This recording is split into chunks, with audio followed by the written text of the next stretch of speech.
자, 오늘은 제가 또 부활절로 따로 본문을 택하지 않고 마침 저도 궁금했고 평소에 그리고 주님께서 부활 이후에 여러 가지 행적 중에서 많이 이야기되지 않던 오늘 본문을 중심으로 해서 주님께서 먼저 갈릴리로 가리라라고 하는 약속을 제자들에게 주셨던 이 굉장히 미스테리해요.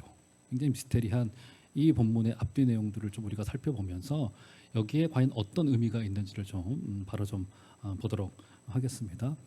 공식적으로 주님께서 살아나신 이후에 제자들에게 세 번 등장을 하셨습니다. 세 번, 공식적으로 세 번. 첫 번째 등장이 여러분 어디였죠? 제자들이 숨어 있었습니다. 두려움과 공포와 죽음에 대한 엄습으로 인하여서 제자들이 한 다락방에서 숨어 있었습니다. 주님께서 숨어 있는 제자들에게 급작스럽게 나타나셔서 그들에게 건넸던 첫 번째 말씀이 여러분 무엇이죠? 무엇입니까? 너희에게 평강이 있을지어다. 너희에게 평강이 있을지어다. 굉장한 메시지가 있죠. 어떤 메시지가 있습니까? 어떤 메시지가? 주님께서 부활하셔서 제자들에게 보이시면서 공식적으로 첫 번째 했던 말씀이 평강에 관한 약속이었어요. 평강에 관한 약속. 사랑하는 교우 여러분, 혹시 우리의 마음이 의심과 염려와 근심 때문에 두려움에 묶여 있다 하더라도 이 부활의 주님의 평강의 약속을 붙잡으시는 여러분들 되시기를 주의 이름으로 축원합니다. 주님은 이 부활의 아침에 제자들에게 등장하였습니다. 제자들은 얼마나 두려워했을까요? 얼마나 근심에 묶여 있었을까요? 그런데 그 제자들에게 나타나서 너희에게 평강이 있을지어다. 평강이 있을지어다. 평강으로 여러분의 허리띠를 띠시기를 바랍니다. 누구도 여러분들을 잡아 흔들지 못하도록 우리의 믿음의 선배들이 이 신앙을 지키고자 아무리 외부적인 핍박과 내부적인 유혹과 세상의 가치로 흔들지라도 선배들이 흔들리지 않았어요. 어떻게 가능했습니까? 부활하신 주님이 약속하셨던 그 평강의 약속. 그 어떤 것도 여러분의 믿음의 자존감을 떨어뜨리지 않도록 하십시오. 이번 주간에 책을 읽는데 기가 막힌 구절 한 가지가 있더라고요. 한 원로께서 쓰신 글인데 기독교의 내용을 증명하기 위해서 세상의 가치를 끌어오지 않으셔도 된다는 겁니다. 그것으로 증명할 필요가 없다는 거예요. 우리의 믿음을. 참 맞는 말인 것 같습니다. 오직 부활하신 주님이 주시는 그 평강의 약속만이 저와 여러분들 가운데 있기를 주의 이름으로 축원합니다. 그래서 주님께서 그 말씀을 하시고는 또다시 이어서 어떤 말씀을 하셨어요? 성령을 받으라. 성령을 받으라. 마치 이 평강을 유지하기 위해서는 성령 충만이 필요하다는 듯이 너희 성령을 받으라. 성령을 받으라. 성령께서 여러분들의 마음을 주관하시는 은혜가 있기를 주의 이름으로 부탁을 드립니다. 저는 그분은 인격이신 분이시기 때문에 우리가 그분께 다가가는 자에게 그분은 우리를 절대로 내치지 않으세요. 절대로 내치지 않으세요. 기도하실 때마다도 우리 거리두기도 거의 다 완화가 되고 있는 상황 아닌 겁니까? 모여서 기도할 때 성령의 은혜가 분명히 임할 것이고요. 우리 교회에 힘들었던 부분, 아팠던 부분들, 또 여러분 개인으로서도 기도해야 될 수많은 기도의 제목도 있으실 거 아니겠습니까? 저는 더더욱 말할 거 없어요. 교회를 생각할 때마다 막 기도거리가 막 산적해 있어요. 이 문제도 풀어야 되고 저 문제도 해야 되겠고 이것을 다시 시작하려면 어떻게 해야 되겠고 이런 때로는 저에게도 목회적인 근심들이 찾아올 때가 좀 있는데 그때마다 우리에게 성령을 약속하신 우리 하나님께서 기도할 때마다 주시는 은혜, 기도할 때마다 바라게는 우리 교회 우리가 장로교단이라 제가 좀 조심스럽긴 하지만 성령의 은사도 임하고 막 자세한 내용 금요일 날 말씀드리겠습니다. 오세요. 예, 그런 은혜가 있기를 주의 이름으로 부탁을 드립니다. 성령을 받으라. 자, 그런데 성령을 받으라 할 때 우리 주님이 어떻게 말씀하셨어요, 여러분? 성령을 받으라 할 때 성령을 받으라 이렇게 말씀하셨습니다. 숨을 내쉬며 성령을 받으라 이렇게 숨을 어떻게 상상력을 동원해서 얘기를 하려는데 어떻게 하셨는지 잘 모르겠네요. 어쨌든 숨을 내쉬면서 성령을 받으라라고 말씀하셨습니다. 도대체 이거 무슨 의미일까요, 여러분? 우리 주님께서 우리 하나님께서 성경 속에서 숨을 내쉬었던 장면이 딱 두 군데가 있습니다. 첫 번째가 어디였죠? 하나님이 아담을 흙으로 아름답게 만드셨습니다. 그리고는 그 코에 생기를 숨을 불어 넣으시자 아담이 무엇이 되었다고 이야기를 해요? 그가 산영, 생령이 되었다고 성경이 표현해 놓고 있습니다. 산영, 생령이 되었다는 게 여러분 어떤 의미일까요? 그가 이제 인간으로서 온전한 모습을 갖추게 되었다는 창조의 완성을 이야기를 해요. 그때 우리 하나님께서 숨을 내쉬면서 그 코에 생기를 불어넣으시면서 그에게 생기를 불어넣자 그가 생령 산영이 되어서 온전한 인간이 되었습니다. 창조의 완성을 이야기를 해요. 여러분 여기서 우리가 무엇을 알 수 있게 되어지는 겁니까? 우리 하나님께서 인간을 어떻게 구조시켰는지를 알 수 있는 거예요. 여러분 우리 애들 가지고 노는 그 레고 장난감만 보더라도 여러분 어때요? 거기에 나와 있는 그 설명서대로 이렇게 다 하나씩 꼽아야지 그림이 완성되는 거 아니겠습니까? 장난감이 완성되잖아요. 그러니까 우리 하나님께서 인간을 만드신 설명서가 그렇다는 거예요. 마지막으로 우리 하나님의 숨이 우리 안에 불어넣어졌어야 됐어요. 이게 인간의 구조입니다. 우리의 본질이에요. 하나님의 성령이 불어넣어지는 것이 우리의 구조인 거라고요. 지금 무슨 말이에요? 인간은 오직 하나님과 교제하도록 지음받았습니다. 그것을 이사야서는 우리가 지음받은 목적으로서 우리 하나님을 찬송하기 위해서 지음받았다라고 표현해 놓고 있잖아요. 그렇죠?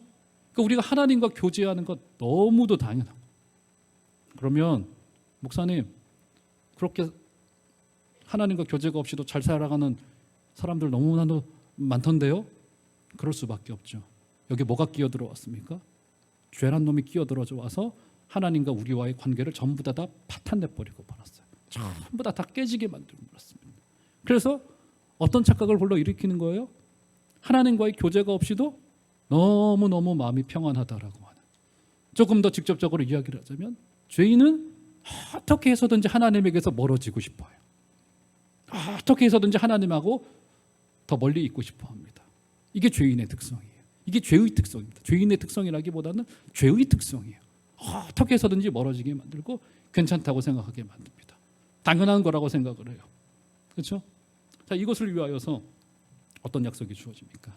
요엘 선지자에게 성령이 오시리라고 하는 약속이 주어졌었고, 그것이 이루어지는 현장이 바로 주님이 공식적으로 제자들에게 첫 번째 나타나시면서 너희가 성령을 받으라 하면서 어떻게 하셨다고요? 창조 때와 같이 숨을 내쉬면서 그들에게 성령을 받으라라고 말씀하셨습니다.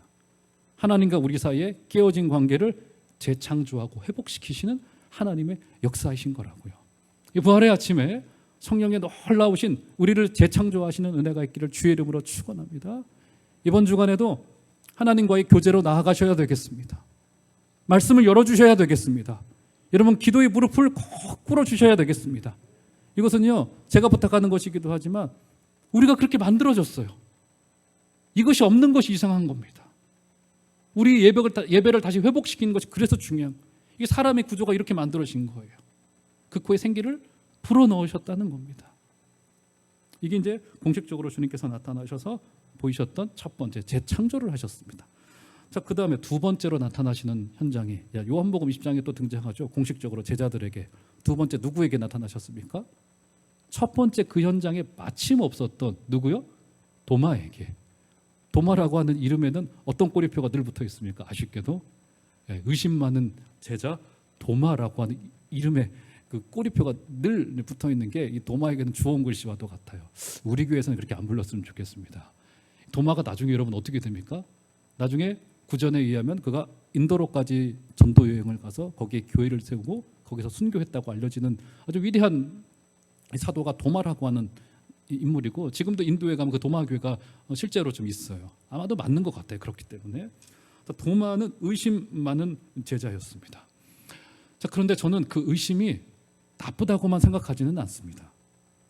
여러분 이런 분들도 꼭 필요합니다. 그냥 좋은 게 좋고 싫은 것도 좋고 물에 술 탄 듯 술에 물 탄 듯 이것은 아니라는 거예요. 모든 게 다 통과, 이거는 아니라는 거예요. 이런 도마가 가지고 있었던 깊은 물음들 있잖아요. 물음들. 이 물음이 신학을 발전시켰어요. 이 고민이. 요즘 이제 21세기의 이제 하나의 병폐 중에 하나가 뭐냐면 이제 개인이 너무 괴롭다 보니까 본질에 다가가기를 굉장히 어려워합니다. 모든 것이 이제 냉소적이 되어져 가고 모든 것이 개인화 되어져 가요. 그러니까 내가 얼마나 좋느냐가 진리의 기준이 되어져 버리고만 이 시대를 살아내고 있습니다. 그런데 지금 도마 같은 경우는 뭘 물은 거예요? 주님, 저에게 진리에 대한 객관의 증거를 제게 좀 주세요. 하자. 주님이 그래 보여줄게 하고 옆구리와 자신의 손을 보여주시면서 이거라고 객관의 증거를 보여주신 거라고요. 때로는 이런 게 필요합니다. 필요해요. 도마와 같은 이 물음이 결국 신학을 발전시켰고 변증학을 발전시키면서 교회를 풍성하게 만들어갔다. 이렇게 볼 수 있는 거예요. 이 도마에게 우리 주님께서 어떤 대답을 해주셨습니까? 그 유명한 주님의 말씀 있죠? 너가 나를 본고로 믿느냐? 보지 않고 믿는 자들이 복되도다라고 하는 이 말씀을 주셨죠. 이 말씀의 의미가 뭡니까 여러분? 의미가 뭐예요? 우리가 가지고 있는 구원, 이 믿음이라고 하는 게 인간의 오감으로 우리에게 받아들여지는 게 아니라는 거예요. 우리가 보는 것으로, 우리가 체감하는 것으로, 우리가 만지는 것으로 이 구원이 우리에게 임하는 것이 아니라는 겁니다. 믿음은 오직 어디로부터 연유할 수 있습니까? 믿음은 오직 들음으로부터. 믿음은 오직 하나님의 음성에 우리가 귀를 기울이고 그리고 그 말씀을 인격으로 영접하고 받아들이는 것으로부터 우리의 믿음이 시작되어진단 말이죠. 이것이 중요함을 도마에게 가르쳤어요. 예를 들어 볼게요. 이 들음이 왜 중요합니까? 여러분 여호수아서 2장에 보면은 이스라엘 백성이 가나안 땅 정복 전쟁을 벌일 때 여리고성을 먼저 들어가잖아요. 거기에 처음에 정탐하러 가서 누구를 만나게 됩니까? 기생 라합을 만나게 되어져요. 여러분 그 땅에서 오직 기생 라합만이 구원을 받았습니다. 그런데 기생 라합이 어떤 고백을 그 이스라엘 백성들에게 합니까? 과거 성경에는 그 말을 굉장히 멋지게 번역을 잘 해놨었어요. 하나님을 상천하지의 하나님이라고 고백을 합니다. 상천하지의 하나님. 지금 우리가 가지고 있는 성경에서는 여러분 나중에 한번 여러분들이 찾아보세요. 여호수아서 2장 11절에 보면 그 말을 어떻게 번역했냐면 위로는 하늘에서도 아래로는 땅에서도 하나님이다 이렇게 고백을 해요. 위로는 하늘에서도 아래로는 땅에서도 하나님은 하나님이시라고 하는 이 놀랍고 위대한 고백을 합니다. 아니 기생라합이 어떻게 이렇게 고백할 수 있었을까요? 여러분 생각을 해보세요. 여러분 기생라합이 고백하고 있는 바로는 또 성경이 기록하고 있는 바로는 가나안 땅에 있는 모든 민족이 이스라엘 백성들이 이 요단강의 물을 말리고 건넜다는 소식을 들었어요. 그들 간담이 서늘해졌대요. 성경에 표현해 놓고 있기를. 간담이 서늘해지고 마치 그들의 마음이 바람에 흔들리는 나무처럼 흔들렸다고 성경이 표현해 놓고 있습니다. 그러니까 그 소식을 기생라합만이 아니라 다 들었어요. 다 같이 들었어요. 그렇죠? 다 들었습니다. 거대한 민족이 다 들었습니다. 그런데 라합만 그 하나님을 상천하지의 하나님으로 고백했습니다. 라합이 어떻게 구원을 받은 겁니까? 그 복음을 진실로 들음으로, 진실로 영접함으로 그가 구원을 받을 수 있었다고요. 오늘 우리 부활하신 주님께서 도마에게 나타나셔서 가르치셨던 것이 바로 그 지점입니다. 오직 복음은 들음으로서만 가능하다는 사실을 가르치셨어요. 이게 두 번째 이제 나타났던 이제 현장인 거고요. 자 이제 오늘 제가 여러분들과 좀 나누고자 하는 부분이 바로 세 번째 주님께서 제자들에게 공식적으로 나타났던 현장인 겁니다. 그게 이제 어디에 기록되어져 있냐면 오늘 그 부분을 읽지는 않겠습니다만 요한복음 21장에 제자들이 낙향하여서 어디로 가게 됩니까? 그들의 고향인 갈릴리, 특별히 갈릴리 바다로 가서 물고기 잡이를 하고 있었던 그 중간에 주님이 중간에 나타나셔서 물고기를 잡게 해주시고 상을 차려주시고 베드로의 믿음을 회복시켜 주시는 바로 그 현장이 제자들에게 세 번째 나타난 현장이라고 21장 14절에서 세 번째 나타나신 것이다 라고 아예 말해주고 있습니다. 세 번째 나타나신 공식적인 현장이에요. 자 오늘 본문은 우리 주님께서 그것을 예고해 놓으셨어요. 자 14장 28절 읽었던 본문 한번 꼼꼼히 천천히 한번 읽어보셔야 되겠습니다. 다 같이 한번 읽어보겠습니다. 시작. 그러나 내가 살아난 후에 너희보다 먼저 갈릴리로 가리라. 굉장히 미스테리합니다. 아무리 여러 차례 읽어도 굉장히 미스테리하고 요한복음 21장의 본문과 조화하여 읽기가 굉장히 조금 어려워요. 자, 다시 한번 눈을 넣어보세요. 우리 주님께서 어떻게 예고하고 약속하셨어요? 너희보다 먼저 갈릴리로 가시겠다고 말씀하셨습니다. 이거 문자대로만 보자라고 한다면 여러분 어떤 의미입니까? 우리 주님이 먼저 갈릴리로 가서 제자들이 오기를 기다리고 있겠다라고 약속하신 게 분명하죠. 문자적으로는 맞죠 여러분? 그런데 찾지는 않겠습니다만 요한복음 21장에 보면은 제자들이 먼저 갈릴리로 갔습니까? 주님이 먼저 갈릴리로 갔습니까? 대답해 보세요. 누가 먼저 갈릴리로 갔어요? 낙향하여서 제자들이 먼저 갈릴리로 가 있었어요. 주님이 나중에 갈릴리로 찾아가서 그들을 집요하게 추적해 가시죠.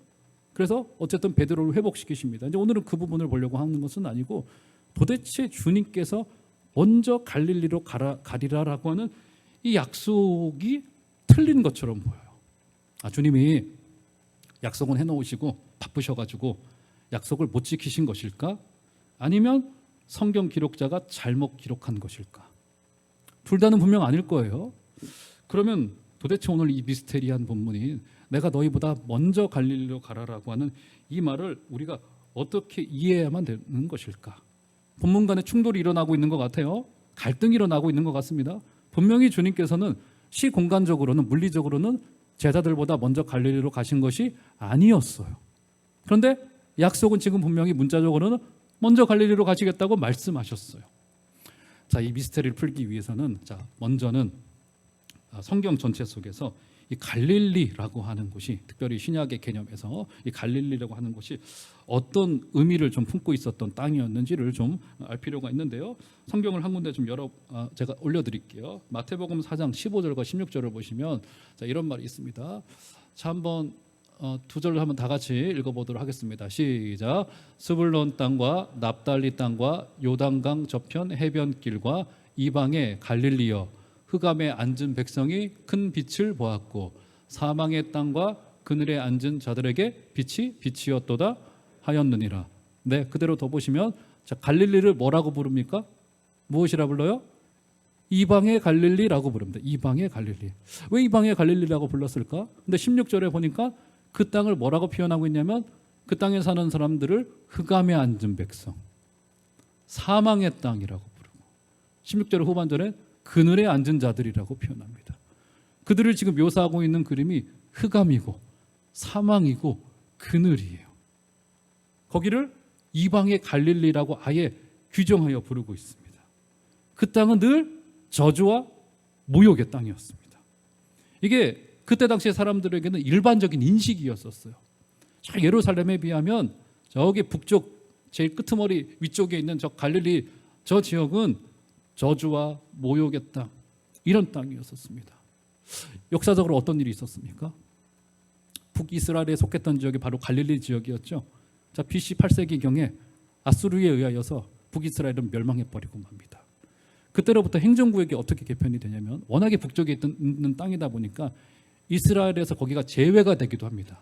우리도 그렇잖아요. 저기 북한의 위쪽이 자꾸 중국으로 편입되려고 하고 이런 움직임들이 있는 것처럼 갈릴리 지역이 이스라엘의 영토 밖으로 간주되기도 했습니다. 여러 차례 역사적인 전쟁을 거치면서 그 땅은 이방인이 점령하기도 했다가 다시 이스라엘이 되찾기도 했다가 이것을 여러 차례 반복을 하기를 합니다. 그러면 여러분, 당연히 어떤 일이 벌어졌겠어요? 어떤 일이요? 거기에 이스라엘과 이방 민족의 혼혈인들이 많아지기 시작을 했습니다. 그러다 보니까 예루살렘에 있는 정통 유대인들은 이 갈릴리 지역에 있는 이 혼혈인들을 굉장히 멸시했어요. 이방인들보다 더 멸시했습니다. 그래서 오늘 본문에서는 아예 갈릴리 지역이 사실상의 이스라엘 지역임에도 불구하고 저 이방의 갈릴리여라고 하는 것이 그때 당시 사람들의 일반적인 갈릴리를 향한 인식이었다고요. 그렇죠? 지금 서울 지방의 이런 인식과는 비교가 되지 않을 정도의 굉장히 멸시를 당하고, 우리도 그렇지 않습니까? 지금 특정 인종에 대한 이런 것들, 특정 지역에 대한 사람들의 어떤 폄하하는 시선들이 지금 우리에게도 이제 남아있는 우리 죄성 중에 하나인데, 이 갈릴리 지역 사람들을 향한 이 조롱과 멸시는 굉장히 뿌리 깊은 내용이었었습니다. 더불어서 갈릴리 땅 안에 어떤 동네가 있었죠? 우리 주님이 자라나신 동네가 있었잖아요. 그 동네 이름이 뭡니까? 나사렛이라고 하는, 제가 전에 한번 설명드린 기억이 나네요. 갈릴리가 이 성북구라고 한다면 나사렛은 종암동 정도로 볼 수 있는 행정구역인 겁니다. 그렇게 이해를 하시면 돼요. 자, 성경을 한 군데 보시면 마태복음 2장 23절을 보시면 이런 구절이 있습니다. 한번 다 같이 읽어보시죠. 시작. 나사렛이란 동네에 가서 사니 이는 선지자로 하신 말씀에 나사렛 사람이라 칭하리라 하심을 이루려 함이러라. 그대로 올려줘 두시면, 자, 주님께서 지금 나사렛에서 자라나셨죠. 그러자 구약 선지자들, 여기서 선지자라고 하는 저 선지자 중간에 있죠.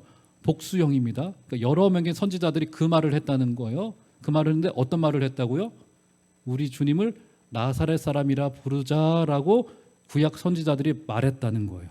그렇죠, 여러분? 저 선지자는 지금 복수 형태입니다. 자, 그런데 뜻밖에도요, 구약을 아무리 털어서 찾아보더라도 구약의 선지자들 중에 저 말을 한 사람이 그 어디에도 있질 않습니다. 여러분이 혹시 구약을 찾으시다가 보시다가 저 말을 찾으시면 제가 선물을 드리도록 하겠습니다. 저는 아무리 찾더라도 저 말을 한 선지자가 존재하지 않아요. 그래서 신약 학자들이 궁금했어요. 도대체 저 마태복음 2장 23절의 저 구절은 구약에 등장하지 않은 구절이에요. 저 말을 명시적으로 한 사람도 있지 않습니다. 그러면 도대체 저 의미가 뭘까냐는 거예요. 저는 참 저런 게 나오면 너무 궁금해요. 도대체 이 이야기를 왜 했을까? 마태복음 기자가 이 말이 구약에 등장하지 않는데 왜 구약 선지자가 저 말을 했다고 기록을 했을까? 궁금하잖아요. 자, 오늘 이 미스테리도 이 갈릴리에 관한 이 미스테리와 거의 비슷한 유형의 형태라고 볼 수 있는 겁니다. 그렇죠? 이 나사렛도 어떤 동네였어요? 갈릴리와 더불어서 흑암과 사망과 그늘진 땅이었고 멸시와 천대가 녹아져 있었던 땅이라고 볼 수 있습니다. 그래서 요한복음 2장에도 보면 나사렛을 향하여서 어떤 조롱까지 있습니까? 그때 당시의 사람들에게 저 나사렛에서 무슨 선한 것이 날 수 있을까? 이런 말이 있었어요. 지금으로 말하면 무슨 충청도 사람이 대통령이야. 이런 정도 아닐까요? 영남도 해보셨고 호남도 해보셨고 서울분도 해보셨는데 충청도는 없잖아요. 무슨 충청도에서 대통령이야. 뭐 이 정도일까요? 뭐 잘 모르겠습니다만은 어쨌든 우리 주님께서는 이렇게 멸시받던 땅, 지방 출신이셨던 것을 볼 수 있고 그것을 넘어서서 굉장히 폄하받던 지역 출신이었었습니다. 자, 이 의미를 우리가 어떻게 받아들여야 될까요? 주님은 나사렛이라 칭함을 받겠다라고 하는 구약의 기록이 없는데 그러면 의미적으로 받아들여야 돼요. 대표적으로 누가 그런 이야기를 했습니까? 이사야 선지자가 이사야 53장에 어떤 이야기를 했어요? 우리 주님을 향하여서 그는 고운 모양도 없고 흠모할 만한 것도 없으며 사람들에게 실어버린 바 되었다고 묘사했습니다. 이것 외에도 우리 주님께서 낮고 천한 곳으로 오리라라고 하는 예고가 여러 군데에서 기록되어져 있습니다. 아주 여러 군데에서 주님은 어린 양으로 오시되 고운 모양도 없고 흠모할 만한 것도 없고 사람들에게 실어버린 바 된 모양과 모습을 가지고 이 땅으로 오시겠다라고 아주 여러 군데에서 이야기를 한 거라고요. 그것을 종합한 것이 뭡니까? 주님을 나사렛 사람이라 칭하리라. 낮은 곳으로 오고 없는 곳으로 오고 고통당하는 모습으로 주님께서 오시게 될 것이다라고 하는 예고가 구약 선지자들 여러 명에 의하여서 이미 예고된 것을 그 의미를 나사렛 사람이라 칭하리라 이렇게 말했다라고 하는 거예요. 자, 그러면 갈릴리와 나사렛이 그런 의미예요. 자, 그러면 내가 먼저 갈릴리로 가리라 어떤 의미인지 이제 얼핏 알 것 같습니다. 내가 먼저 갈릴리로 가리라도 그래서 이것을 시공간 물리적으로 이해할 것이 아니라 이것을 의미적으로 봐야 되는 것이 분명합니다. 결국 무슨 의미입니까? 갈릴리로 대표되는 낮은 곳으로 주님이 가시겠다는 거예요. 부활 이후에. 그리고 제자들에게 그 말을 했던 것은 교회의 방향도 교회가 있어야 될 곳도 바로 거기라는 거예요. 이 말씀을 어떤 분이 설교하시면서 그 이야기를 한 거예요. 우리 교회는 세상적인 가치로 하나님의 것을 증명하지 않아도 된대요. 오히려 우리 주님께서는 더 낮고 천한 곳 그 갈릴리로 가자고 우리에게 촉구하시고 계시는 거라고요. 먼저 예수님께서도 어떻게 하셨습니까? 그 영광의 보좌를 버리시고 멸시받고 조롱받고 죄 많은 인간의 모습을 뒤집어 쓰시고 이 땅에 낮고 천한 곳으로 오신 거라고요. 주님의 그 성육신 자체가 낮은 곳으로 임재하심이 바로 주님의 성육신인 거라고요. 이것은요, 이제 오늘날 교회가 어느 자리로부터 우리의 출발점을 삼아야 될지를 우리에게 아주 적실하게 보여주고 있고, 주님은 아예 그것으로 내가 먼저 낮은 땅으로 갈게 하시면서 우리에게 어떤 질문을 던지고 있는 겁니까? 그럼 너희들은 어디로 갈래? 나는 나사렛에서 자라났고 그리고 이제 먼저 갈릴리로 갈 거야. 어떻게 할래? 이 질문을 우리에게 던진다고 밖에는 볼 수 없습니다. 우리 교회는 무엇으로 이제 해야 될까요? 우리가 가야 할 갈릴리는 어디일까요? 여러분 알다시피 지난 2년 넘는 기간 동안에 우리 교회를 비롯해서 이 땅의 모든 교회들이 고통받았고 이 땅의 수많은 땅이 죽음의 냄새, 어둠의 냄새가 가득합니다. 우리 하나님께서 이것을 허용적으로 이것을 허용한 이유는 여러 가지 것이 있겠으나 이제 우리 교회의 출발점을 아마 새로 고침하자고 우리에게 말씀하시는 것만 같습니다.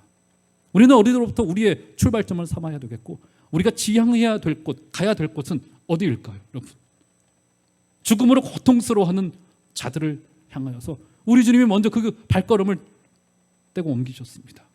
우리는 세상의 아름다운 것들로, 화려한 것들로, 더 높아지는 것들로, 세상의 구조와 가치와 그 질서대로 우리는 부활하신 주님이 우리에게 요구하고 있기로는 그 길로 가지 말고 먼저 갈릴리로 가자고 우리에게 약속하여 주고 있습니다.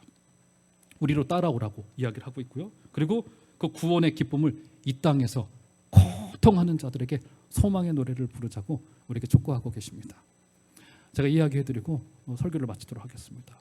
여러분 20여 년 전에 개봉했던 영화 타이타닉 다 기억하실 거예요. 뭐 남녀 주인공 배우가 굉장히 멋진 배우들이 나와서도 또 영화 전체적으로도 굉장히 재미있었기 때문에 기억에 많이 남으실 텐데 저는 그 중에서도 영화의 가장 이제 끝에 부분에 있었던 한 장면이 떠올라요.